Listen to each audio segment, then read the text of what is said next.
Ay, por fin, después de tanto tiempo podemos pasar una noche tranquila y sin preocupaciones. Sí, ya era más que necesario. Y aparte ese club está perfecto para cantar. Es cierto, pero ya se va a hacer de noche. Ya vamos, ¿Qué tal si contamos historias de terror? A menos que alguien de aquí te dé miedo y vaya a salir corriendo. ¿Tú qué bebés? Cuidado, sacaste una linterna.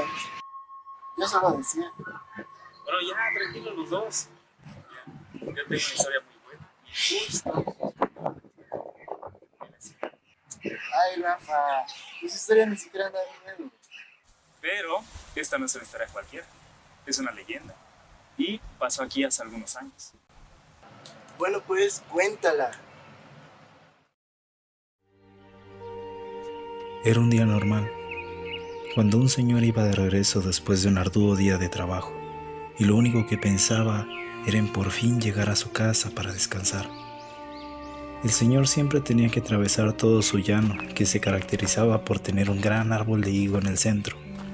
Cuando el jinete pasaba por el árbol, un extraño sonido se escuchó, no muy lejos de él.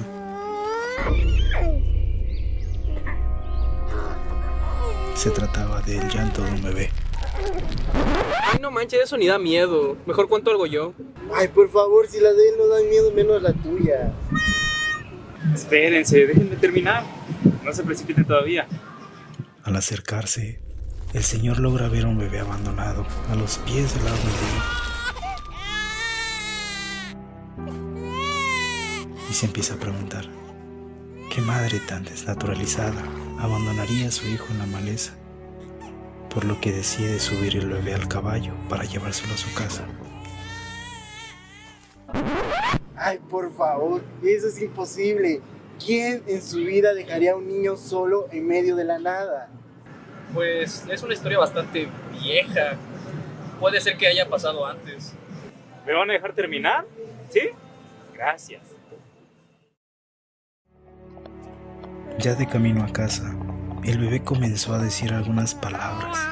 El señor se asombró y solo lo veía, mientras el bebé decía, Mira mi colita, y de la nada una cola salió de la manta, mira mis cuernitos. y de su cabeza brotaron unos cuernos. Mira, Entre forcejeos y arreazos, el señor logró zafarse de la criatura, lanzándola lejos del caballo, y se alejó de ahí lo más rápido que pudo.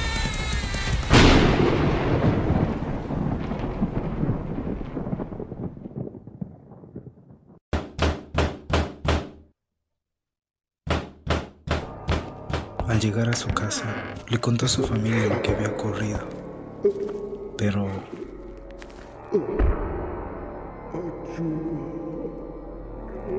unos días después el señor falleció a causa de la enfermedad que nunca se descubrió qué era.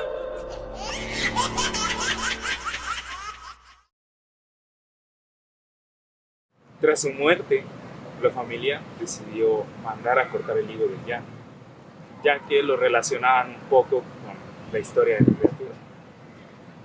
Así que hay todavía un poco de gente que aún cuenta que se llega a escuchar los llantos del bebé entre la maleza.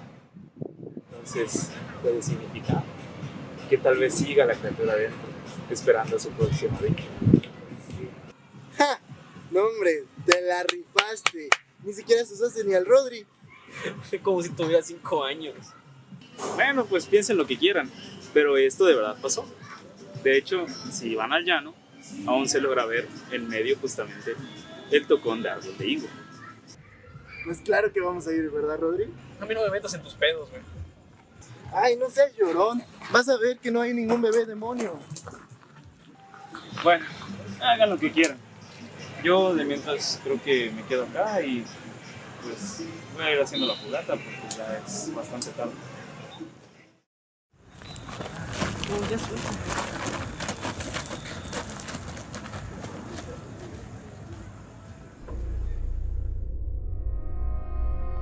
Está muy oscuro. Oye, ¿qué es eso? No, No, no, no, no.